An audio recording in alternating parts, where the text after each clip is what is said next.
It's Haley, and I am taking a break from today's hike. So I thought it'd be a really good time to tell you about something that every hiker needs, especially if you're new to hiking. This is the Hiking and Backpacking Guide by Chester Copperpot. This is crucial. I've read it like 6 times. It tells you everything you need to know about hiking. It starts from the beginning.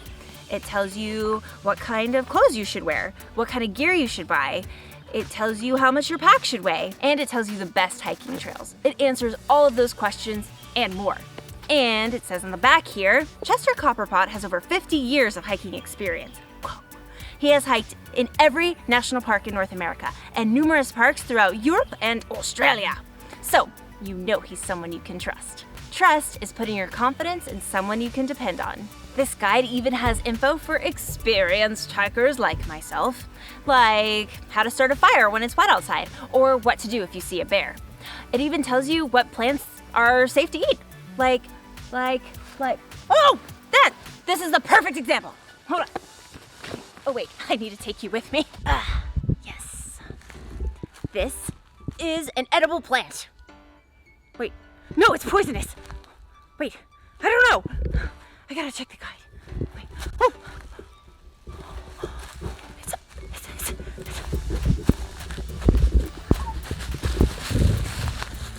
It's a bear. See?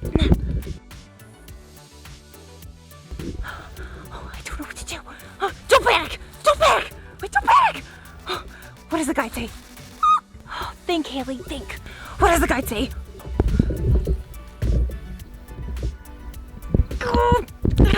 Think, Haley, think! Remember what the guide said. No, it's too much pressure! It's coming closer! Listen, whatever happens here today, there is something I want you to know. In today's Bible story, Joseph finds himself in a very stressful situation, life and death. And I kind of know how he feels. Maybe I could climb this tree. Do bears climb trees? I don't know. I don't know. I really need that guide.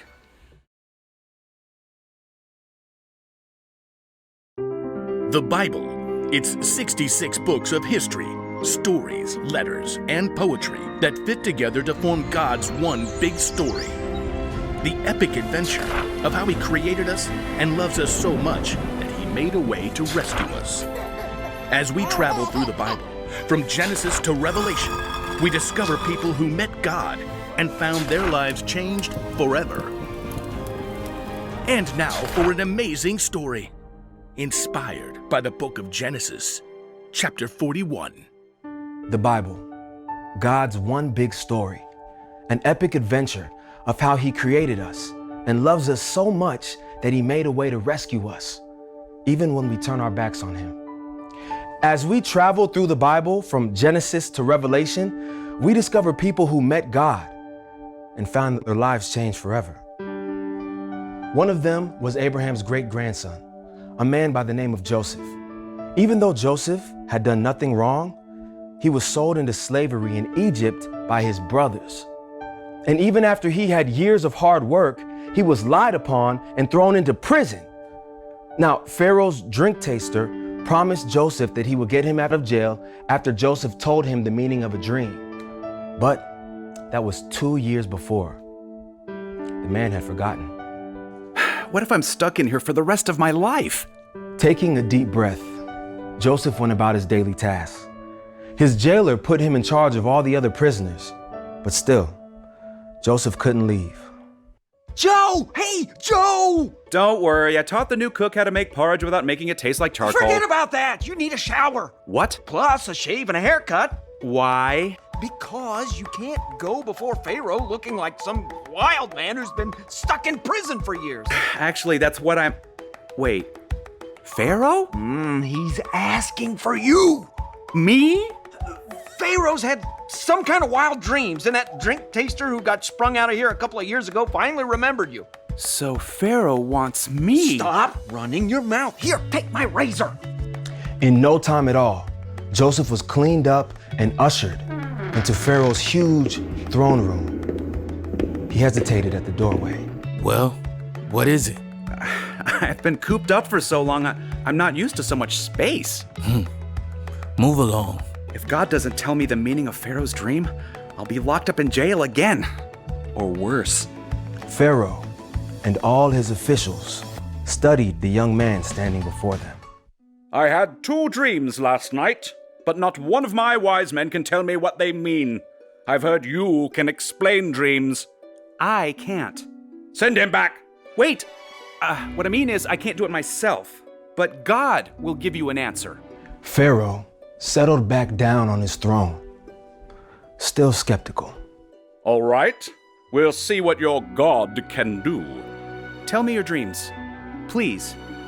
I was standing on the bank of the Nile, and 7 fat cows came up out of the river. They started eating the grass, but then 7 skinny cows came out of the water. They ate up the fat cows, but they were still skinny. Though Joseph was listening to Pharaoh, he was also listening to God. Okay, cows who want to eat more beef. What about the second dream? I saw 7 full heads of grain, but then 7 thin, dried-out heads of grain came up and swallowed the full heads of grain. Well, then I woke up. Joseph took a deep breath. God had given him the meaning of the dreams. Now he must tell Pharaoh, no matter what Pharaoh might do to him. Your dreams both mean the same thing. God is showing you there will be 7 years with plenty of food in Egypt. Oh, fantastic. But after that, 7 more years will come when there won't be enough food at all, and terrible hunger will destroy the land. Not fantastic. Pharaoh glowered at Joseph, as if he could change the dream's meaning with a glare. But now you know. You can do something about it. Choose a wise man and put him in charge of gathering food while there's lots of it. He can store it up. Then, during the time when there's no food, the people won't go hungry. A fantastic plan. Pharaoh turned to his officials. The Spirit of God is in this man. He's best for the job, right? Pharaoh waved his arm and beckoned Joseph closer.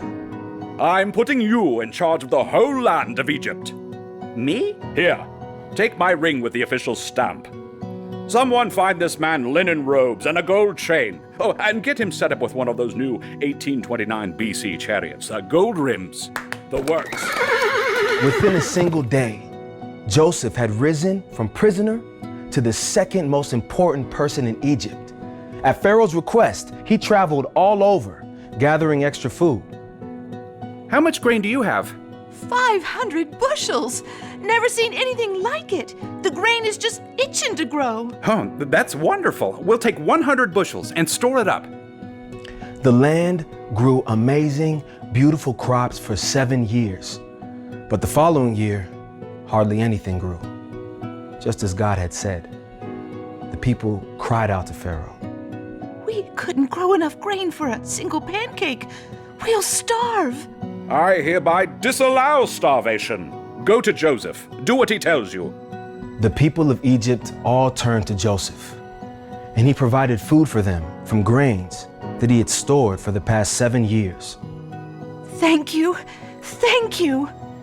In fact, people from other countries who were hungry heard about the grains from Egypt and came to buy from Joseph. But because Joseph had trusted God during a difficult time, he and many others were able to survive during those 7 lean years.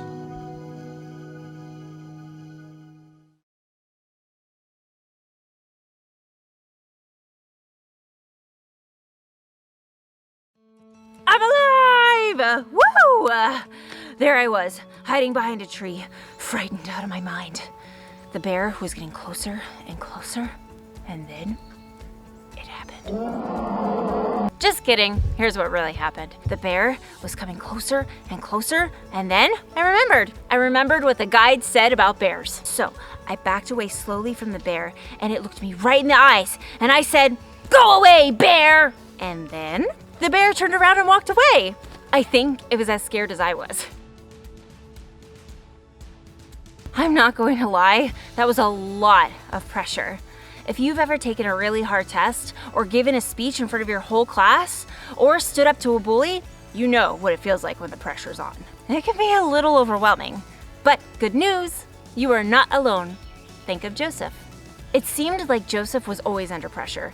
He was sold into slavery by his own brothers, taken away from his home, thrown into jail. And the next thing you know, he was standing before Pharaoh, the king of Egypt, who wanted Joseph to interpret some dreams. But Joseph knew what we sometimes forget when we're under pressure, that God was with him. And there are plenty of other times in the Bible that God was with other people too. God was with a guy named Moses when he had to cross through the Red Sea. God was with a shepherd boy named David when he went to battle against a giant. God was with the disciples when they went out to tell the whole world about Jesus, even if it meant getting in big trouble. And God is with you too. Now, that doesn't mean he's going to answer every question to every test you take, but knowing that God is with you can give you the strength to get through tough situations. So, here's the one thing to remember today. When the pressure is on, you can trust God is with you. So bring it on, bears! I ain't afraid of any of you bears! Oh, I'm in big trouble now. Look. I wonder what the guide says about squirrels. Oh. Go away, squirrel! I think I just made it mad.